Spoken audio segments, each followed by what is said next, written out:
Well, as we talk about the biggest event of the week right now, all eyes are on the MPC meet. Economists are predicting a 25 basis point hike in the policy rate. They're also expecting a switch in stance from withdrawal of accommodation. They're expecting a move towards a neutral stance. Let's find out more about the expectations from the MPC meet. And of course, we'll have a clear-cut idea on Thursday. But Harsh is here to tell us where expectations are pegged. Harsh. Well, absolutely. You said it, 25 bips is largely the consensus on the street. And really, that takes the repo from 4%, which was the case same time last year, to 6.75%. That's a steep hike in terms of the way the repo has moved over a period of just one financial year. But let's quickly look at some numbers, right? The first metric that the RBI largely looks at is inflation. So let's look at the inflation graph and the manner in which it's really gone off over the last year or so. And inflation has kicked through very, very sharply higher. It was higher in the month of June, 7.1% in the month of June. And of that, it's come off slightly lower. It's currently at around 6.5%. Where we currently stand at. In fact, inflation went up and in fact came lower at the end of the last calendar year before it spiked back up. So you can see the graph there. It had come down to 5.7%. Let's quickly take it to the larger inflation picture going forward. The RBI estimates that inflation will be below 6% in FY24. So that's a positive. But the manner in which that is to happen is, of course, still in question. And what they also expect is 5.7% in Q4. So whether there's a revision to that is something that we will have to keep our eyes out on. And of course, then spillover on the FY24 revision as well. And that will, of course, drive rates going forward. So any commentary around that will also help. The other piece that's, of course, the main piece is the growth. Growth has come sharply off. We were closer to 8% on RBI estimates at the start of last year. We've closed the year at close to 7%, hopefully. And we're expecting FY24, rather RBI is expecting FY24 at 6.4%. So RBI will have an eye out on that as well, because as the rates have gone up, it's possible that growth will start to come under more and more pressure. So an eye out on the growth trajectory as well is something that RBI will look out for. In terms of just general metrics and what's really driving the RBI to a 25 basis point rate hike, one is, of course, the larger global macro environment. And here are some numbers just broadly listing down the larger picture with regard to crude and other variables that the RBI looks at last meeting versus this meeting. But of course, the Fed continues to hike, and that may also push the RBI to hike. So some commentary around global macros will also be anticipated. Yes, indeed. Many economists tell me that perhaps the RBI wouldn't like the sound of that we are kind of taking our cues from what the Fed is doing, but that has been largely the case. And this time around, the global kind of context is something that we can't really break away from. And there are the other variables as well. The war, as far as Russia-Ukraine is concerned, is definitely going to have a telling effect. And we've heard from the WTO as well about the consistent impact of the pandemic as far as economic growth is concerned, all of which is going to be on the table, even as we consider our domestic inflation scenario. Let's get further perspective on expectations from the RBI as far as rate action is concerned. And for that, we're joined by Arnab, Global Market Strategist for EMEA at Invesco. Mahantesh Sabarad is also with us, independent market expert, along with Madhavi Arora, lead economist at Emkay Global. Great to have you with us, all of you. Madhavi, coming to you first. Do tell us, in your opinion, how the RBI has done in its fight against inflation so far, despite the many moving pieces, both domestically and globally. And do tell us what your expectations are on the rate policy action. Well, to start off, we are indeed looking at a rate hike of 25 bips by the Reserve Bank this time around. And my sense is that possibly it would be a hike with dovish undertone. Of course, there are near-term risks that are, visible as far as inflation is concerned. There's no two way about the fact that, we have seen recent inflation surprises to the extent that, the fourth quarter FY23 inflation will actually overshoot RBI's upwardly revised forecast by at least 50 bips this time around. And of course, there has been a stickiness of core inflation, which has been worrying the central bank. And more importantly, the 4% medium target still looks to be a pretty elusive target at this point in time. And on top of that, we probably are going to be seeing, weather-related vagaries. We've seen heat waves. We also have seen unseasonal rains, and there are also El Nino risk, which could be pretty real as far as the food inflation is concerned. And more importantly, it's now getting broadened into, other aspects of food, which also includes milk. So I think the near-term risk around food inflation is fairly elevated. And that could also feed into core, is what the Reserve Bank has been maintaining. But my sense is that there could be a big demand correction that probably could come from the Western world as well, which would spill over to domestic markets probably in the second half of the year. At this point in time, of course, they would justify the rate hike on account of the recent inflation surprises that we have seen. But at the same time, there could be a dovish undertone with regard to the RBI's delivery, because, to be fair, the global narrative has seen wild swings between February and, this month's meeting. We had seen the Fed repricing as high as almost 6% of the terminal rate to have now sort of settled down to around 5.1, 5.2%. Also, we are now seeing the market expect deep cuts of as high as 100 bips in just a matter of 7 months. And the bond market is also converging into a view that we are looking at an imminent recession in the West. So I think that itself, the kind of repricing that we've seen globally, is de facto perceived less tightening, or rather de facto easing, which is probably going to also weigh on RBI's thought process, because whatever said and done, apart from the inflation dynamics that, of course, weigh on the RBI's reaction function, Yes. there is no way about the fact that, to a large extent, most of the emerging markets, especially emerging Asian central banks, were somewhat being strong-armed by the West. True. The fact that now we are probably looking at a global tightening near its end. Yes. I think most of the emerging central bankers would be able to breathe easier. But no, absolutely. There is a point that you're making, Madhavi, and also we're looking at these wild swings in crude oil prices as well, because at a time that we are talking about these crude oil prices coming down, suddenly OPEC Plus decides to cut down production, and with that, we've seen oil prices rising. In fact, some experts we've been speaking to, like Faridun Fisharaki, now they are saying that it could actually touch, crude oil could touch $100 a barrel. In fact, just let's listen in to what he said first, and I'll come to you on this, Arnab Das, in a moment. But let's listen in to what we got from the expert on where expectations are pegged on crude oil prices, because that's going to have a telling impact on what the RBI decides to do with its rate policy. Listen in. OPEC must have thought that they are preventing something which may be happening in the next few months, and they wanted to preempt it by cutting the production early enough. So it took us all by surprise. And $100 easily achievable, and even more than that is possible. I think probability is 90% or more. So when you do the balances, it's obvious that second half of this year would be very hard to contain. So when would it reach there? It would be third and fourth quarter, and definitely by early 2024, and may go higher than $100 too. So $100, $95 to $105 is our assumption. So you heard that, Arnab Das. In fact, third or fourth quarter, $100 a barrel, and then it could go even higher, is at least one view that's coming in, and we are speaking to a lot of experts about this. How much of a concern do you see the rising crude oil prices in the Indian context when it comes to deciding the monetary policy? I think it's clearly not good news for most oil importers, including India. I think the point that he was making, that this is a preemptive action, I think has a lot of merit.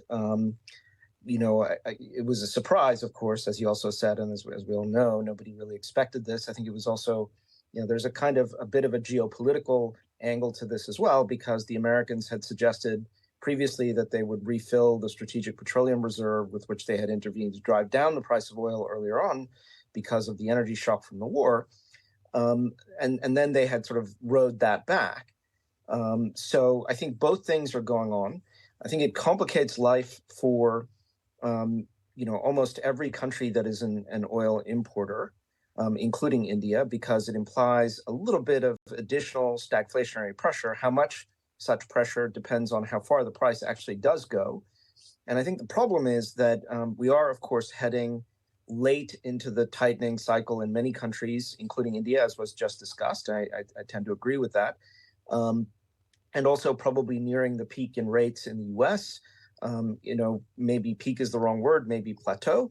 So we're going to have a kind of slowdown pressure from the financial system stress, from the increase in the oil price. The increase in the oil price is also going to be somewhat inflationary, and that's going to keep central banks from cutting rates. So we're probably looking at a slower economic growth process and maybe at the margin somewhat higher inflation than we would otherwise have had. That's not necessarily that good for the price of oil over the long run. So $90, I think, is certainly possible. $100 is even conceivable. I'm not sure that I would put this 90% probability on. That seems pretty bold to me because it seems likely that we are going to have a slowdown. And it's also the case that the financial stress in the US and in Western Europe to a lesser degree, it probably increases the hard landing risk in the US. I'm still myself in the softish landing camp, right? That we're going to have a mild recession, not a full-blown soft landing. But the risk of a hard landing has increased because of the financial stress, which is going to, it's probably already tightening credit conditions. So I think we have a lot of headwinds in the global economy that we will have to contend with. In fact, Arnab, even while we are speaking, we are looking at Saudi Arabia hiking light oil prices to Asia. And this is also happening after the OPEC plus production cut. So we are looking at that kind of pressure building in for central banks like RBI when they're deciding their monetary policy. Mahantesh, what's the rate that the markets have factored in? And what would be the negative surprises now that may lead to any kind of more upheaval than we are currently seeing in the current market scenario?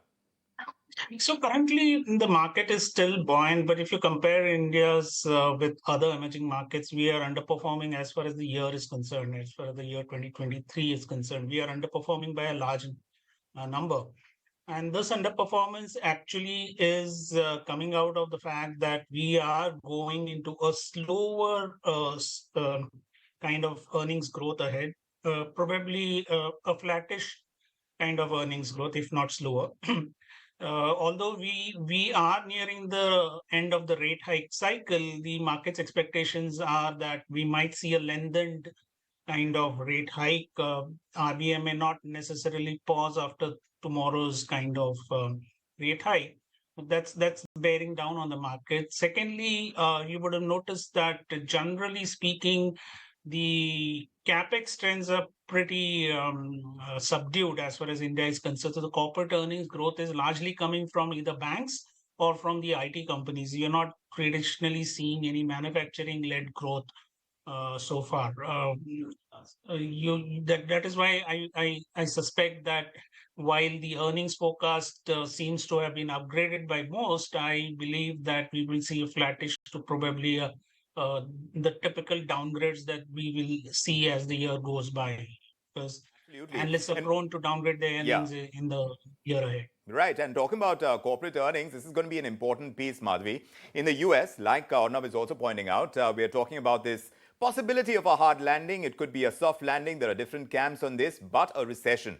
So the interest rate hikes seem to have stimulated this banking crisis, which though under control right now, this banking crisis that has been upon us and the contagion seems to be now controlled, it does put a question mark on the resilience of the banking sector to withstand rate hikes. So how differently placed is India in that context? Because if growth has to be sustained at some level, then banks need to continue lending. Will our policy rate hikes allow that to happen, in your opinion? No, so at this point in time, again, the domestic dynamics haven't, been too disturbed. Of course, the financial tightening has happened. The RBI obviously has tightened rates, and that will have a spillover in the banking transmission channel. And we are also talking about certain segments getting hit, like, especially as most of these television channels are also covering the way the tightness is being felt by, a segment of real estate sector, which is, say, affordable real estate sector, because, the lending rates have gone so high for certain segments. So obviously the vulnerable segments tend to get impacted. But at this point in time, we're not seeing a broad-based hit on the economy as far as the interest rate impact is concerned. In fact, most of the economic indicators are still mixed. That said, I do understand that we don't really have very strong economic levers or economic agents which can take us back to a 7% trajectory, be it private consumption or private investment, even government spending, or even exports for that matter. So most of them have already lost lever and lost steam in the last 6 months or so. And of course, we have seen an absent consumption and investment cycle in India for the longest period now. So I think at this point in time, it's still a very mixed trajectory. That said, the financial conditions have tightened in India because RBI obviously has also withdrawn liquidity, and we are now pre-COVID level of liquidity where your system liquidity is now back to a deficit of 1 lakh crore. So clearly there is some impact, but not that we are looking at a damaging impact to the extent that we will see a crash or a recession in India. Yes. So lower growth fact, is what you're saying, Madhavi. Perhaps not at the kind of trajectory that we have been used to in the past. And the banking segment in India is pretty resilient at this point in time. Yes, There is and no we need keep to, hearing that. Yes. need to create a panic button by talking about Sure. the issues with regard to what the West has seen in India. Right, I don't fair think enough. that Right. So we are good on that ground. But Arnab, we've seen traction among safe haven asset classes. We're talking about gold today. In that context, prices of the yellow metal, they've been zooming. We're seeing the prices that were applicable in Delhi at least, and that's where we've seen the spike. Gold prices in general have been rising. So where do you think investors, both globally, domestically as well, are going to choose to park their money if things get even more volatile, both in the equity and the bond markets? Yeah, look, I mean, I think, we have a bit of, a surge in demand for gold, a surge in demand for Bitcoin and some other cryptocurrencies. And people are attributing that to a hedge against these fiat currency risks and financial sector risks. And I think for the gold part of the story, that probably makes some sense. There's also, I think, an element of, just if you think to be consistent across the pricing that's going on in different markets, there is this expectation in the market that the Fed will, or has been this expectation that went away for a while and has sort of come back, that the Fed will pivot, right? Because of the rising hard landing risks. In my view, that's still a risk, not a central scenario, because the labor market is so tight in the U.S. Recording and stopped.